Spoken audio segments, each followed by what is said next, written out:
కలుషిత తాగునీరుతో చనిపోయిన పిల్లలు మొదలు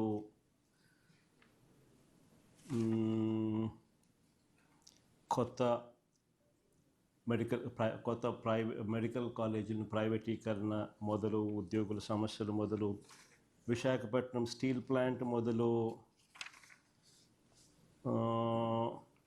రెడ్ బుక్ రాజ్యాంగం మొదలు, రెడ్ బుక్ రాజ్యాంగంలో ఎలా ఇబ్బందులు పెడుతున్నారో దగ్గర నుంచి చివరికి టీటీడీలో జరుగుతూ ఉన్న పరిస్థితులు, లడ్డు వ్యవహారం అయితేనేమి, పరకామణి వ్యవహారం అయితేనేమి, ఇంకా చివరిగా చంద్రబాబు నాయుడు గారు ఏ రకంగా తన కేసులను తాను దగ్గరుండి ఏ రకంగా చంద్రబాబు నాయుడు గారు తానే దొంగ, తానే పోలీసు, తానే పబ్లిక్ ప్రాసిక్యూటరు,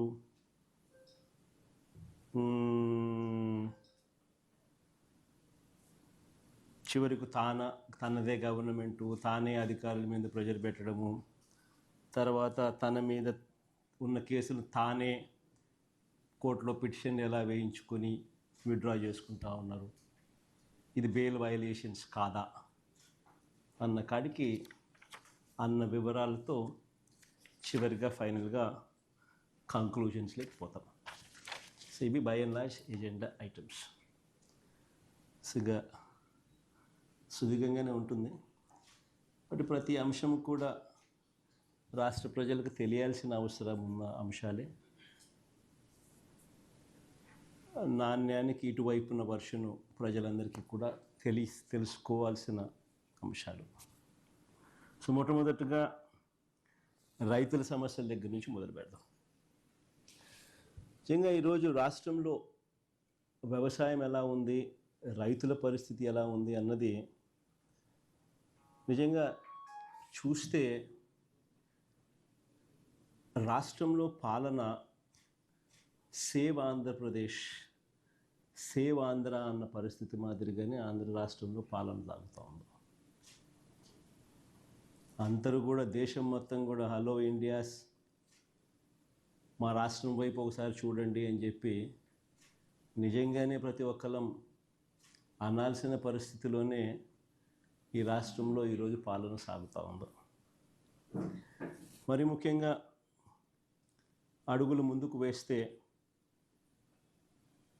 వ్యవసాయం అన్నది 62% జనాభా దాని మీద ఆధారపడి ఉన్న సెక్టర్. ఈ వ్యవసాయం అన్నది ఏ రాష్ట్ర ప్రభుత్వమైనా కూడా రైతులను సంతోషంగా పెట్టి, వ్యవసాయం అన్నది ఒక పండుగగా చేస్తేనే, రైతు సంతోషంగా ఉంటేనే రాష్ట్రం సంతోషంగా ఉంటుంది.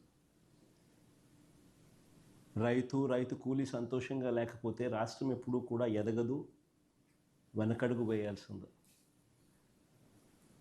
మా హయాంలో పండుగగా ఉన్న వ్యవసాయం చంద్రబాబు నాయుడు గారి హయాంలోకి వచ్చేసరికి అది దండుగలా 2% జనాభా దాని మీద ఆధారపడి ఉన్న సెక్టర్. ఈ వ్యవసాయం అన్నది ఏ రాష్ట్ర ప్రభుత్వమైనా కూడా రైతులను సంతోషంగా పెట్టి, వ్యవసాయం అన్నది ఒక పండుగగా చేస్తేనే, రైతు సంతోషంగా ఉంటేనే రాష్ట్రం సంతోషంగా ఉంటుంది. రైతు కూలీ సంతోషంగా లేకపోతే రాష్ట్రం ఎప్పుడూ కూడా ఎదగదు, వెనకడుగు వేయాల్సింది. మా హయాంలో పండుగగా ఉన్న వ్యవసాయం చంద్రబాబు నాయుడు గారి హయాంలోకి వచ్చేసరికి అది దండుగలా మార్చిన పరిస్థితుల మధ్య ఈరోజు రాష్ట్రంలో వ్యవసాయం కొనసాగుతూ ఉంది. మొన్న ఈ మధ్యకాలంలోనే మనమంతా కూడా మోంతా తుఫాను ఇంకా మన మనసుల్లో నుంచి ఇంకా చెరిగిపోలేదు, మననే కనిపిస్తూ ఉంది.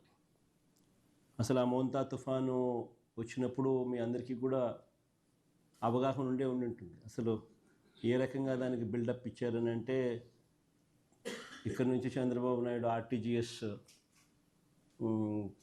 ఆర్టీజీఎస్ కార్యాలయంలోకి పోయి ఆయనతో పాటు ఆయన కొడుకు, ఆయనకు తోడు ఆయన దత్తపుత్రుడు, ఏ రకంగా ముగ్గురు కలిసి ఏ రకంగా దాన్ని అసలు ఎలాంటి బిల్డప్ ఇచ్చినారు అని అంటే, వాళ్ళు ఇవ్వడము, దానికి తోడు వాళ్ళ ఎల్లో మీడియా, వాళ్ళ ఈనాడు అయితేనేమి, వాళ్ళ ఆంధ్రజ్యోతి అయితేనేమి, వాళ్ళ TV5 అయితేనేమి, అసలు ఏ లెవెల్లో బిల్డప్ ఇచ్చినారు అని అంటే, ఏకంగా వీళ్ళే తుఫానును పీకబట్టి డైవర్ట్ చేసినట్టుగా, అసలు వీళ్ళు గాన ఆర్టీజీఎస్లో గాన టీవీల ముందర గాన ఆ కంప్యూటర్ల మీద వీళ్ళు గాన కూర్చోకపోయినంటే అసలు ఇంకా రాష్ట్రంలో తుఫాన్ ఎఫెక్ట్ ఇంకా ఏ స్థాయిలో ఉండేది అని అంటే, వీళ్ళు కాబట్టి దాన్ని ఆపగలిగినారు అన్న లెవెల్లో బిల్డప్ ఇచ్చినారు. బిల్డప్లో చూసిన తర్వాత చివరికి విషయానికి ఎన్నికొస్తే వస్తే తుఫాను చేసిన తుఫాను చేసిన బీభత్సం, ఆ డెవస్టేషన్ తర్వాత ప్రభుత్వం స్పందించిన తీరు, ఫైనల్ పరిస్థితులు ఏమిటి అని చెప్పి చూస్తే, తుఫాను కారణంగా నష్టపోయిన ఏ రైతుకు కనీసం ఒక పైసా సహాయం అందలేదు.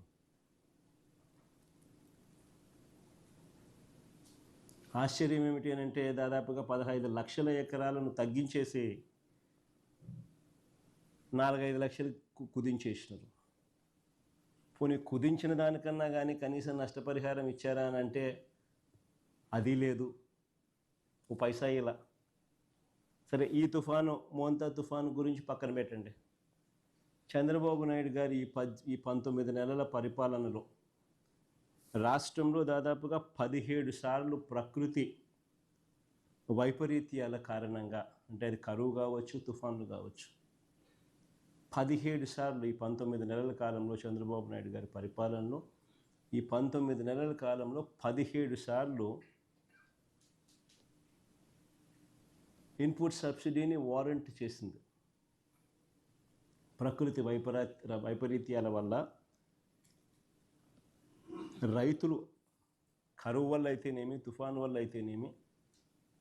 అయితేనేమి, కరువులు అయితేనేమి, అకాల వర్షాలు అయితేనేమి, రైతుల జీవితాలు చిన్నాభిన్నమై ఏకంగా 17 సార్లు గవర్నమెంట్ నుంచి ఇన్పుట్ సబ్సిడీ అన్నది రైతులకు రావాల్సిన పరిస్థితి. దాదాపుగా 1100 కోట్ల రూపాయలు ఇన్పుట్ సబ్సిడీ బకాయిలు.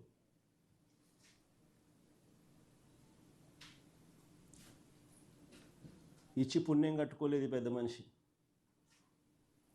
కట్టుకోకపోగా పైగా ఈ పెద్ద మనిషి రావడం, వస్తూనే రైతులకు ఇంతకు ముందు వరకు కూడా హక్కుగా ఉచిత పంటల బీమా అన్నది మా ప్రభుత్వ హయాంలో, వైఎస్ఆర్సీపీ ప్రభుత్వ హయాంలో హక్కుగా రైతులకు ఉచిత పంటల బీమా అనేది రైతులకు దక్కుతూ ఉండేది.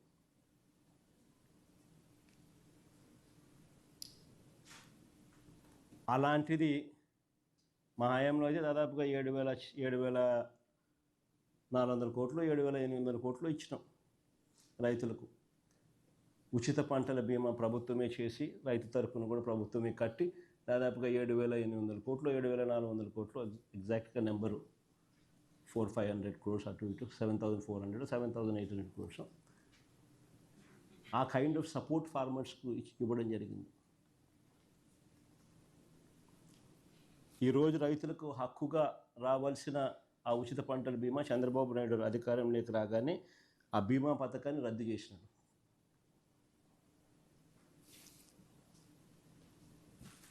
రైతుల పరిస్థితి ఈరోజు ఒకవైపున ఇన్పుట్ సబ్సిడీ రాదు, మరోవైపున రైతులకు హక్కుగా రావాల్సిన ఇన్సూరెన్సు సొమ్ము చంద్రబాబు నాయుడు పుణ్యాన రాకుండా పోయింది.